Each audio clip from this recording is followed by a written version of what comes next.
Oh honey, buckle up because feedback week is here.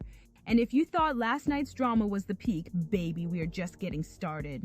Lauren and Clint may have left the zoo and the experiment, but the mess they stirred up, oh, it's still very much alive and thriving. And speaking of Lauren, we now have full confirmation that boganic is not just a word, it's a lifestyle. But let's talk about the moment. Partner swap is back, baby. Because what's the best way to fix rocky marriages? Oh, obviously by moving in with someone else's spouse for a few days.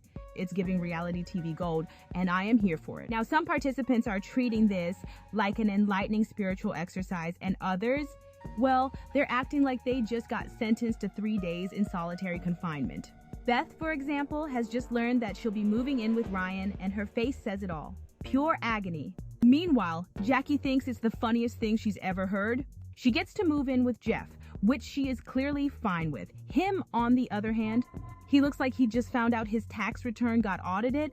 And then we have the plot twist we didn't see coming. Afina is moving in with Paul, and guess what? Paul used to date Afina's twin sister Cleo.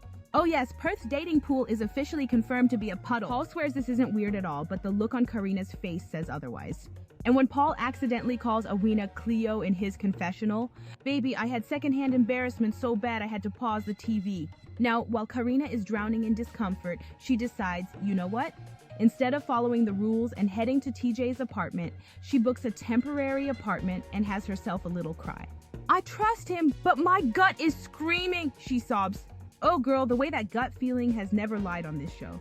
We are witnessing foreshadowing in real time, and she's not the only one on edge. Beth, still grappling with her absolute nightmare of a husband swap, is gearing up for 3 days of hell. Meanwhile, Ryan has already convinced himself that Beth is on a secret mission to sabotage his marriage by collecting dirt. His solution? Give her absolutely nothing. Jackie, however, has a slightly different approach. She's treating this swap like a personal feminist intervention.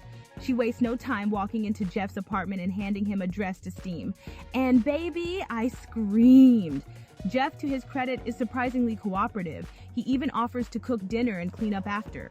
Somewhere in the distance, I just know Lauren is breaking out in hives. But oh, the experts have another deliciously chaotic task for the couple's hard-hitting questions. Basically, they have to ask their temporary partners unfiltered, brutal questions about their real relationships. What could go wrong, right? Elliot is thrilled because he finally gets to talk to Rye without their usual screaming matches. She gives him some solid insight into his relationship with Veronica, which honestly makes him more suspicious that Veronica hates him. I mean, she basically said she'd be better matched with literally any other man in the building. Ouch. Ryan, however, sees this task as an opportunity to go full interrogation mode on Beth. You've spoken quite aggressively about me and our marriage. Is that how you behave in real life when you don't have all the facts?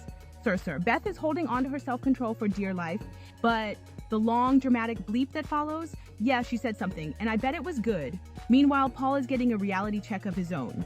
He's shocked to learn that Karina initially hoped he'd be matched with literally anyone but her, all because of his past with Cleo. Afina, ever the voice of reason until she's not, says Karina's jealousy is valid.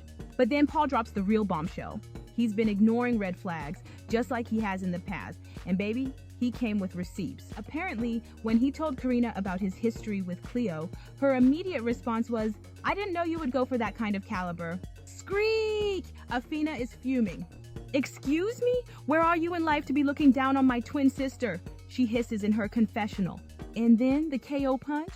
I could easily call you an entitled, sheltered princess. Oh no, Paul, what have you done? Afina pushes him to confront Karina, and honey, when I tell you I'm counting down the minutes until tomorrow night's episode, because these couples are about to reunite and air all the dirty laundry. And I am so ready, like, comment, and subscribe, and we will see you next time.